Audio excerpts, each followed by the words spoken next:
Bana Congo, bino batu boza na besoin ya kotonga bandaku na bino. BM échafaudage, ezopesa bino, planche, shell, sécurité, marzimal et lenda. L'air mutamati, mutakoko ya te. Yabiso, ezala ba norme européenne. Yabiso ezala ba chinois te, ya ba indien te, ya ba libanais te.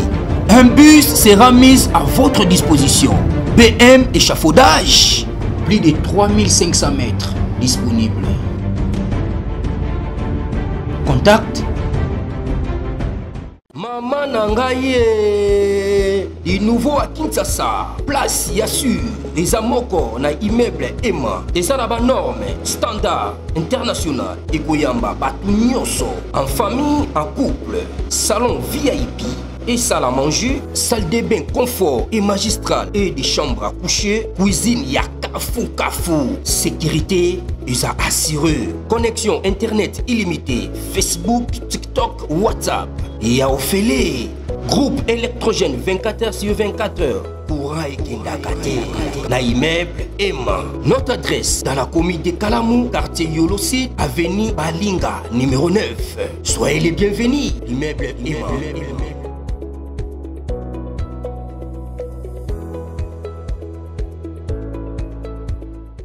Bote bandeko balandi ya magazine d'actualité Christian chez vous bisika nyonso bozui libaku ya kolanda biso mokolo ya lelo. Nous sommes aujourd'hui mardi le 16 septembre 2025. Bienvenue à ce nouveau numéro.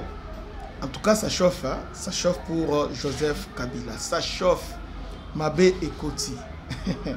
Mabé et Koti. Salutations spéciales à l'honorable Blaise Monizi Bisika Azali. Le gouvernement congolais vient de déposer officiellement. Ils ont dit que raconteur non a déposé officiellement plainte dans ce pays contre Kabila.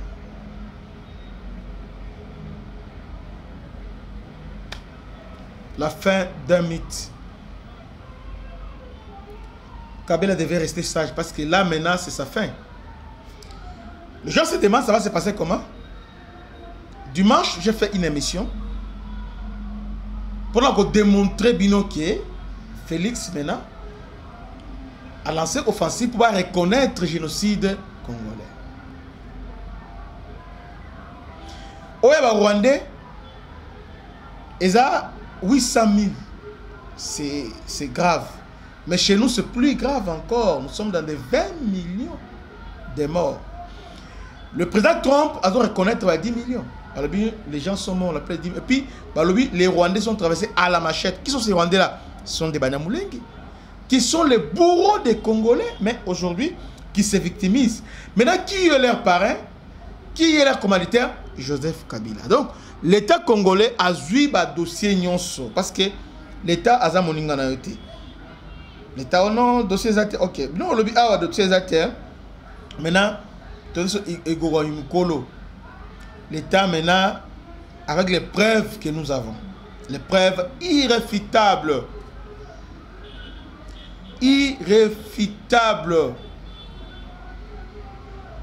les preuves tangibles. Oyo, ils ont cloué Kabila, que c'est lui le financier M23. Plusieurs organisations, même rapport, il y a Sénat français, ils disent que c'est Kabila qui a recruté ADF pour la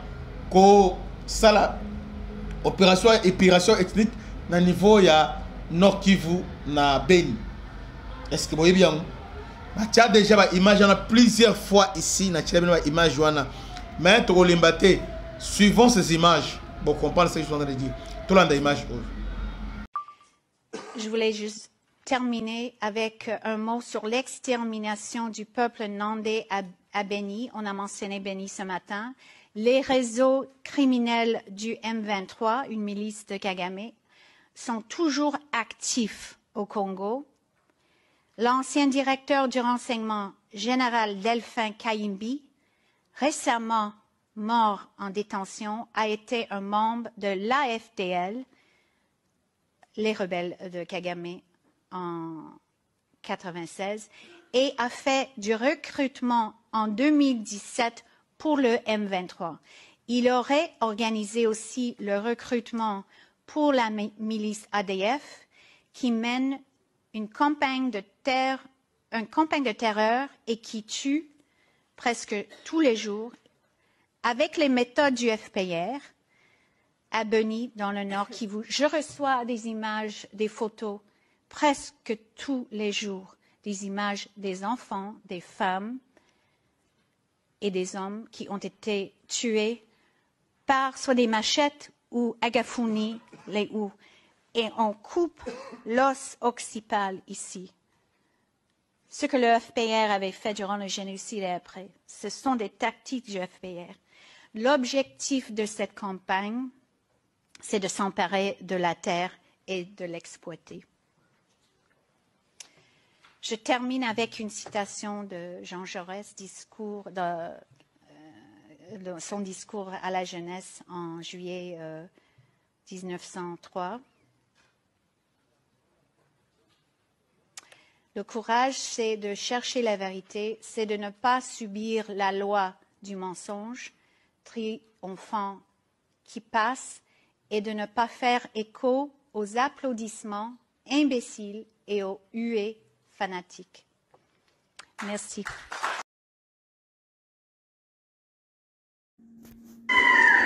L'ex-président de la République démocratique du Congo, Joseph Kabila, a rejeté ce mardi les accusations du président ougandais Yoweri Museveni, selon lesquelles il aurait donné asile à un groupe rebelle islamiste.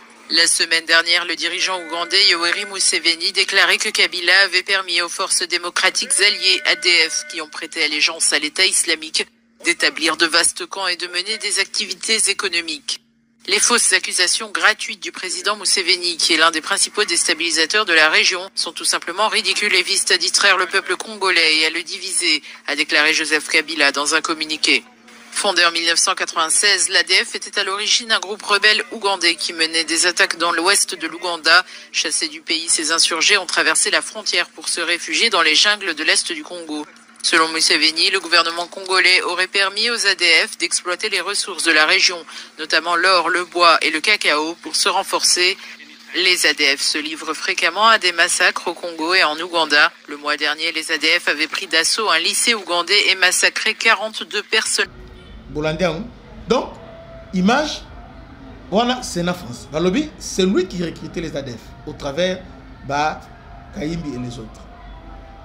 Maintenant, massacre à Makokobo là avec les Rwandais, parce que les Rwandais seront arrêtés. Bon, comme tous ceux qui vont reconnaître le génocide congolais, il y aura des responsabilités et surtout que la Cour internationale, la Cour des droits de l'homme africain, endémie recevabilité à dossier congolais sur les massacres commis en RDC. Maintenant, il faut établir un tribunal spécial sur la RDC, ici à Arusha pour la Rwanda. On va établir ça. Maintenant, qui seront jugés?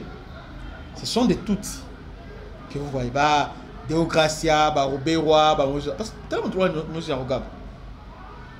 AFDEL, RCD, CNDP et aujourd'hui, on a M23. Comment expliquer tout ça? Tant M23 Bandagazalakia comme député. Mais il s'est retrouvé encore là-bas. Pour mettre fin à cette histoire-là, il y a des Oyo qui sont des bourreaux des Congolais. Il y a un moment où balancé campagne d'intoxication. Oh, les Tutsis Congolais sont en danger. Les Tutsis. Ce ne sont pas eux qui sont en danger, ce sont du Kolo Moussousou. Au lieu de l'eau, Ouvira, Fizi.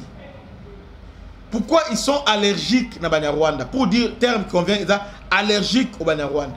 Parce que mon a démonstration ya Makobola c'est à Ouvira. Mon démonstration n'est pas kunda ba kata ba tout vivant. Aucun na côté physique soit ba témoignage n'est pas dans sala. Donc c'est pas ça va tourner ba démonstration des monstres. Mais quand ils viennent ici na milona milai na mnoko, ils viennent ici moi les banemlenge sont en danger les banemlenge. Quels banemlenge sont en danger? Chez nous au Congo, il n'y a pas de banemlenge au Congo. Mais les gens oublient vite. Mouzé les a chassés. Mais c'est Kabila fils, il est Moutalema. Donc, à Komissi Bango na Congo, va prendre contre la Congo, ils sont partout na Congo. Dernière vague na Bango, Oyo, na Congo avec Bangobe. Quelques mois plus tard, Makam Oya il y a Yumbina Nusebandi. Et les Lozaba Mobondo qui sont là-bas. Donc, Biscan Bazali, il y a toujours des troubles. Ils veulent s'imposer, ils veulent faire ça. Donc, Nyokoli va Est. Nyokoli va Congolais Est. Alors, revenons à Kabila. Kabila, c'est lui le cerveau. Il y a Nyons Ozole Kana Est, selon le gouvernement congolais, et puis Bolandi va mettre Bondo. Après, va dans la moïse à Mouké. Mon toit au témoigner d'ici là. On va témoigner dans le témoignage. Comment Kabila a financé M23. Maintenant, tout c'est bon à Goma, Bukavu, tout ça, et ça n'a pas naïe. Parce que c'est lui le parrain. Il y aura des mandats qui seront lancés. Maintenant, qui va les protéger? Kenya, agence partie signataire à la CPI, à protéger. Afrique, on va protéger à la tête. Parce que d'ici là, il y aura des mandats d'arrêt international contre Kabila par la CPI. Ça devient compliqué. Ça devient très, très compliqué. Donc, le gouvernement congolais est en train de jouer sa carte. Kabila a voulu lancer un défi dans le gouvernement congolais pour dire non, c'est moi le propriétaire du Congo. Maintenant, on va démontrer à la face du monde que c'est lui le criminel qui a aidé les Banyarwanda à tuer les vrais Congolais. Rapport à Ping, au Ebimana 2010, on va exploiter ça. Nous avons un rapport ébélé, un témoignage, Penza et Belé. Parmi les témoignages, souvent un témoignage, il y a ce que les Rwandais ont fait dans les Congolais, au Fizi, Tolanda. À Kasika, le 23 août 1998, dans une logique expansionniste, les forces du Rassemblement congolais pour la démocratie, RCD, déployées sous le nom d'Armée nationale congolaise, ANC, de concert avec l'armée patriotique rwandaise, APR, ont lancé une opération militaire visant le territoire des Mwenga en vue de s'approprier des zones stratégiques riches en minerais. Le premier convoi militaire fut pris dans une embuscade tendue par les forces d'autodéfense populaire FAP, communément appelée Maï Maï, ce qui causa la mort d'une vingtaine d'officiers, dont 6 étrangers. À la suite de cette attaque, le RCD convoqua une réunion d'urgence à Bukavu, d'où furent envoyés des renforts militaires chargés de neutraliser toute résistance et sécuriser Kasika avec comme consigne de tirer sur tout ce qui bougeait. Sur leur trajet, les soldats envoyés en renfort arrêtèrent des villageois, majoritairement de l'ethnie Nyindu, et les regroupèrent dans des églises catholiques et protestantes avant de procéder à leur exécution sans distinction d'âge, de sexe ou de profession. Imagine being able to build anything just by thinking about it. Meet Base 44, a complete AI creation platform made for anyone with an idea and a drive to bring it to. Ces massacres se sont étendus à plusieurs localités, si bien que des corps en putréfaction ont été retrouvés sur un parcours de 60 km de Kilungutwe à Kasika. Les victimes étaient principalement des femmes et des enfants, y compris des nourrissons, mais aussi le Mwami Mubeza et son épouse enceinte qui fut éventrée.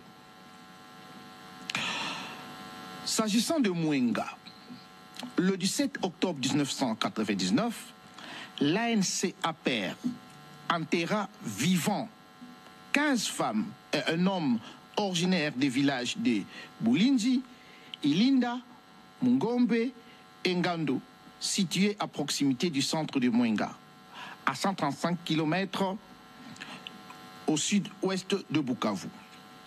Avant d'être enterrées, ces victimes ont été torturées, violées, et soumises à des traitements cruels, inhumains et dégradants, consistant notamment à l'introduction des piments ou des bâtons dans leurs organes génitaux.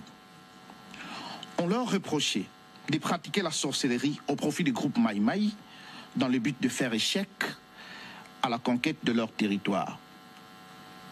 Au sujet des Kamituga, dans le cadre de l'opération divisée par deux menée par l'ANC APER, les massacres du 5 mars 1999 ont ciblé principalement la population Lega dans un contexte de conquête de cette zone minière stratégique. Les éléments de l'ANC APER ont massacré plus de 100 personnes identifiées comme des opposants à l'exploitation des ressources de... Les victimes ont été conduites jusqu'au quartier général de l'ANC APER, situé sur la colline de Méro, et exécutées à l'arme blanche. Leurs corps, ensuite, ont été jetés dans 3 fosses communes sur les sites de l'université de Kamituga.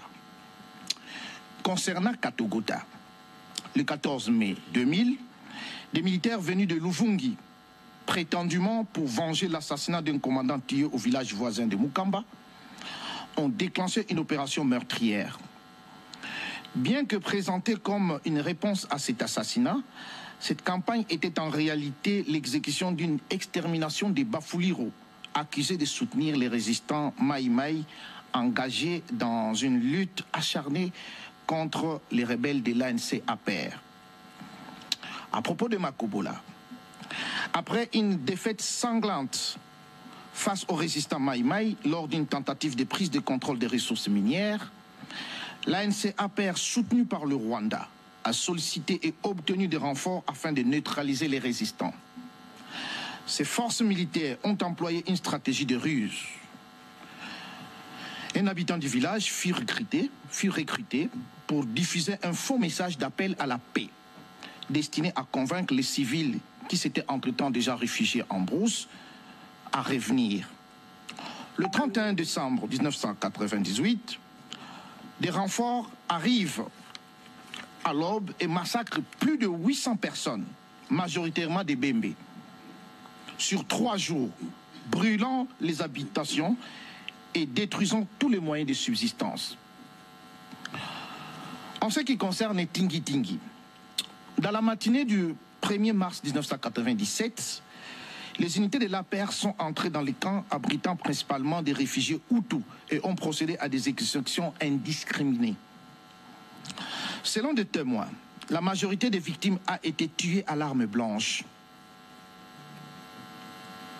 Leurs corps ont été ensuite enfouis dans plusieurs fosses communes par des volontaires de la Croix-Rouge de Lubuntu. Dans l'après-midi du même jour, les forces de l'APER ont ouvert le feu sur les réfugiés fouillant vers Lubuntu ainsi que ceux qui attendaient de franchir le pont sur la rivière Lubilinga. Entre 100 000 et 300 000 réfugiés Hutus ont péri au cours de ces massacres. C'est par ce témoignage que nous mettons un point final à ce nouveau numéro. Que Dieu vous bénisse. À la prochaine. Ciao.